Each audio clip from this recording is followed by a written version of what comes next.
تو ڈاکٹر شاہد زیب صاحب آئے ہیں. Hello sir. ہاں جی السلام علیکم. وعلیکم السلام سر, کیسے ہیں آپ؟ آواز آ رہی ہے؟ آ رہی ہے جی سر, لاؤڈ اینڈ کلیئر. ہاں جی میں ٹھیک ہوں, آپ کیسے؟ میں زبردست سر. اچھا, تو یہ کتاب برٹن رسل کا ایک کتاب پڑھ رہا ہوں, وائی آئی ناٹ کرسچین.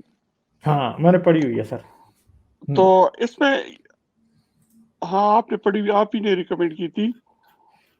اچھا, تو اس میں یہ کہہ رہا ہے نا کہ وہ اپنی ماں سے یہ ایسی بات کرتا ہے کہ woman what have I to do with thee is his way of speaking. Jesus کہہ رہا ہے اپنی ماں سے. And he also says that he has come to set a man at variance against his father, the daughter against his mother, the daughter-in-law against her mother-in-law, and that loveth father and mother more than him is not worthy of him. تو یہ میں آپ اس سے پہلے آگے چلے میں آپ کو بتاتا ہوں یہ دو واقعات جن کی طرف وہ کر رہا ہے, یہ ایک ہی واقعہ بیسیکلی. تو یہ کیا ہے کہ جی یسوع جو ہے وہ تبلیغ شروع کر دیتا ہے, ٹھیک ہے. تو کیا ہوتا ہے کہ اب یہ مجھے یاد نہیں ہے کہ یہ ایک واقعہ یہ اس موقع کے ہیں کہ یہ اس موقع کے نہیں ہیں. پہلا معجزہ یا پہلا میریکل جو یسوع کرتا ہے وہ یہ تھا کہ ایک شادی میں یسوع اور اس کی ماں دونوں گئے ہوتے ہیں. تو کیا ہوتا ہے کہ وہ ان کے پاس نا میں ختم ہو جاتی ہے, یعنی شادی کے اندر وہ میں یا وائن پلا رہے تھے لوگوں کو, تو ان کے پاس ختم ہو جاتی ہے نا, تو ان کی بےعزتی کا ڈر ہوتا ہے. تو وہ کیا کرتے ہیں, وہ آتے ہیں, مریم کو جب پتہ لگتا ہے تو مریم انہیں کہتی ہے کہ تم یسوع کے پاس جاؤ, یعنی حضرت مریم جو یسوع کی ماں ہے وہ کہتی ہیں تم یسوع کے پاس جاؤ. تو وہ یسوع کے پاس جاتے ہیں. تو میرے خیال ہے کہ مریم اس سے کہتی ہے پہلے کہ تو ان کا انتظام کر کوئی. تو وہ کہتا ہے اے عورت تجھے مجھ سے کیا کام ہے, یعنی وہ اسے یہ نہیں کہتا کہ تو میری ماں ہے یا سم تھنگ لائک دیٹ, کہتا ہے اے عورت تجھے مجھ سے کیا کام, ٹھیک ہے. اب مجھے یاد نہیں ہے کہ یہ اسی انسٹنس کیا ہے یا ایک اور دوسرا انسٹنس ہے کہ وہاں پہ یسوع اور اس کے بھائی اور مریم اس سے ملنے آتے ہیں یسوع سے. یسوع منادی کر رہا ہوتا ہے, وہ اس سے ملنے آتے ہیں. تو وہ جب آتی ہے تو وہ اس سے کہتا ہے کہ عورت تجھے مجھ سے کیا کام ہے, ٹھیک ہے. مجھے اب یاد نہیں ہے کہ ان دونوں میں سے کس انسیڈنٹ کی یہ بات ہے, مگر وہاں پہ وہ یہ کہتا ہے کہ میں باپ کو بیٹے اور بیٹے کو باپ کے خلاف کرنے آیا ہوں, ماں کو بیٹی اور بیٹی کو ماں کا دشمن بنانے آیا ہوں, ٹھیک ہے. میں امن قائم کرنے نہیں بلکہ تلوار چلانے آیا ہوں. یہ اس میں بائبل میں یوں لکھا ہوا ہے, صحیح ہے. مگر کرسچنز جو ہے نا وہ اس بات کو ٹوٹلی انٹرپریٹ کسی اور سینس میں کر دیتے ہیں, ٹھیک ہے. اگر ان باتوں کو لٹرل میننگ میں لیا جائے تو وہ ایسا ہے کہ جی لوگ ایک دوسرے کو میرے مذہب کی وجہ سے قتل کریں گے یا میری باتوں کی وجہ سے قتل کریں گے, مگر کیا ہے کہ کرسچنز اس کو اس میں سینس میں نہیں لیتے. مجھے میں اکثر اس بات پہ سوچتا رہا ہوں کہ یہ بات کس چیز کا ریمننٹ ہوگی بائبل کے اندر, گاسپل کے اندر. کیا مسیح نے کوئی ایسی بات کی تھی؟ ہو سکتا کی ہو, مگر جب پھر کچھ کانسپریسی تھیوریز جن کو کہا جاتا ہے کرسچینٹی کو, ان کے بارے میں دیکھا جائے تو وہاں پہ یہ اٹ میکس مور سینس. کیونکہ میرا جہاں تک خیال ہے اگر مسیح جیسا کوئی کیریکٹر کبھی ایگزسٹ کیا بھی ہے تو he was mostly might have been involved in an armed resistance against the Romans, ٹھیک ہے. تو اس سینس میں اس کی یہ باتیں بہت صحیح لگتی ہیں کہ ہاں میں باپ کو بیٹے اور بیٹی کو ماں کے خلاف کرنے آیا ہوں, میں امن قائم کرنے نہیں بلکہ تلوار چلانے آیا ہوں, ٹھیک ہے. تو یہ جو چیز ہے یہ اوور آل کرائسٹ کی ٹیچنگ کے ساتھ بالکل بھی میچ نہیں کرتی. مگر اگر اس بات کے لٹرل میننگ کو لیا جائے, اس کو سمجھنے کی کوشش کی جائے, تو پھر ایسے لگتا ہے کہ شاید یہ کوئی ریمننٹ ہے, کوئی شاید ریئل کیریکٹر جو کرائسٹ کے پیچھے ہے اس کا ہی کوئی ریمننٹ ہو جو کہ گاسپل میں آج موجود ہے. تو یہ ایک چیز لگتی ہے. تو مگر یہ اوور آل کرائسٹ کی ٹیچنگ کے ساتھ میل بھی نہیں کھاتا.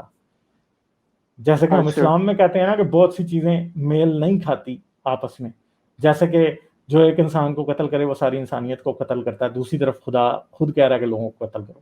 اس طرح یہ بھی بات ایسی ہے کہ کرائسٹ کا ٹوٹلی اوور آل پیسفل پیغام ہے, مگر یہ بات جو ہے وہ اتنی ہاربل ہے کہ اس کو دیکھ کے پھر جو ہے سمجھ میں آتا ہے کہ یار یہ تو کرائسٹ کی ٹیچنگ کے خلاف جا رہا ہے.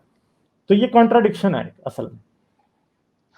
اور یہ بھی کہہ رہا ہے نا کہ جس طرح محمد صاحب کہتے ہیں کہ میں آپ کو سب لوگوں سے زیادہ پیارا نہ ہو جاؤں نا، تو اس میں یہ بھی وہی بات کہہ رہا ہے کہ اس میں بھی ہے، ہاں ہاں ایون کہ اس میں یہ بھی ہے کہ تم اگر ساری دنیا سے بڑھ کے مجھے پیار نہیں کرو گے تو تم کبھی بھی خدا کی بادشاہی میں داخل نہیں ہو سکتے. اور اولڈ ٹیسٹمنٹ میں بھی یہ بات تھی.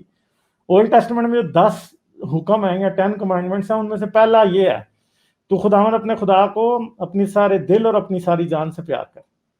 ٹھیک ہے، تو یہ اس میں بھی ہے. اور خدا کا نام بے فائدہ نہ لے، یہ پہلا کمانڈمنٹ ہے کہ خدا کو اپنے دل اور جان سے پیار کر. اور ایون کہ اولڈ ٹیسٹمنٹ میں تو کئی جگہ پہ یہ لکھا ہے کہ اگر کوئی شخص خدا کے نام پہ کفر بکے، فرض کریں کہ میں خدا کو گالی دے دیتا ہوں اور آپ یہودی ہیں، تو اگر آپ نے وہ گالی سنی ہے تو سب سے پہلے آپ کا ہاتھ میرے خلاف اٹھنا چاہیے. یہ اس میں لکھا ہوا ہے ڈیوٹرونومی کے اندر کہ اگر تیرا بیٹا یا بیٹی یا کوئی بھی تیرا رشتہ دار خدا کو کے نام پہ کفر بکے تو سب سے پہلے تیرا ہاتھ اس کے خلاف اٹھے.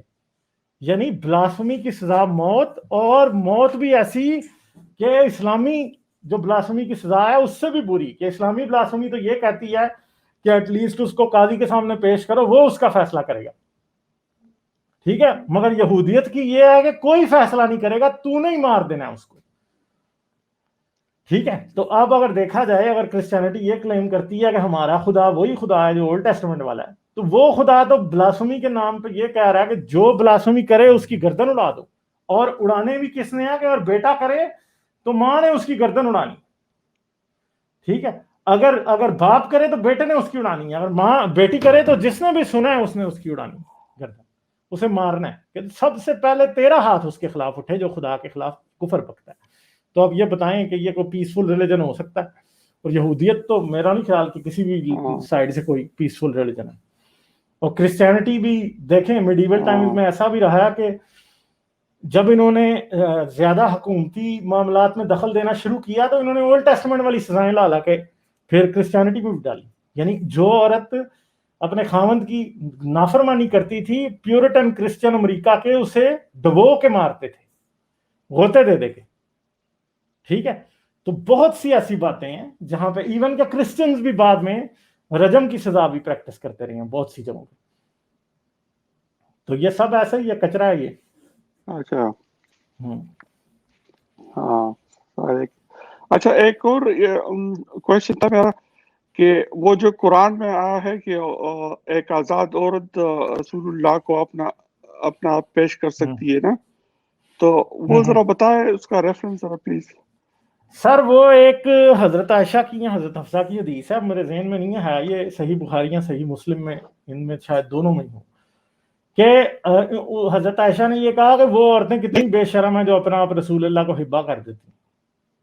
یعنی رسول اللہ نے، جو حضرت عائشہ نے کہا کہ جو عورتیں رسول اللہ کو اپنا آپ حبا کرتی ہیں وہ بہت بے شرم ہیں. کیونکہ کچھ عورتیں تھیں مدینے میں جو کہ رسول اللہ کو اپنا آپ انہوں نے دیا ہوا تھا کہ آپ جب چاہیں ہم سے سیکس کر لیں.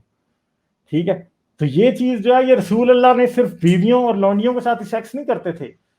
تو جو عورتیں اپنا آپ رسول اللہ کو دے دیتی تھی، رسول اللہ ان سے بھی کرتے تھے. اور اس کو حبا کرنا اس کا نام دیا ہوا ہے. اور یہ صرف رسول اللہ کو کیا جا سکتا تھا، کسی عمر علی کسی کو اور کو نہیں کیا جا سکتا، صرف رسول اللہ کو کیا جا سکتا تھا.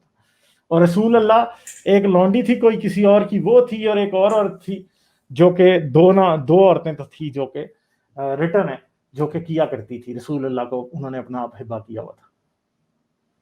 اچھا تو ریگولر کرتی تھی سر؟ اب یہ جتنا کہ تاریخ میں ملتا ہے یہ تو پتا کہ وہ کرتی تھی. اب ریگولر کرتی تھی کیا کرتی تھی وی ڈونٹ نو، مگر حدیث کی اور تاریخ کی کتابوں میں لکھا ضرور ہے کہ ایسی عورتیں تھیں 2 سے 3 مدینے کے اندر جو کہ رسول اللہ سے جن کے سیکشل ریلیشنز تھے وہ لانڈیاں بھی نہیں تھی اور وہ بیویاں بھی نہیں تھی، دونوں نہیں. اچھا لیکن یہ تو قرآن میں بھی اس کی اجازت ہے نا، تو میں ہاں پوچھ رہا قرآن ہوں میں کہ بھی ہے، آپ آیت ہے جی آپ کو سر، یاد آیت ہے سر. آیت اب مجھے یاد نہیں ہے مگر میں آپ کو میسج کر دوں گا نکال کے. ٹھیک ہے، اچھا چلے ٹھیک ہے، چلیں ٹھیک ہے sir. Okay okay thank you. Okay sir, thank you.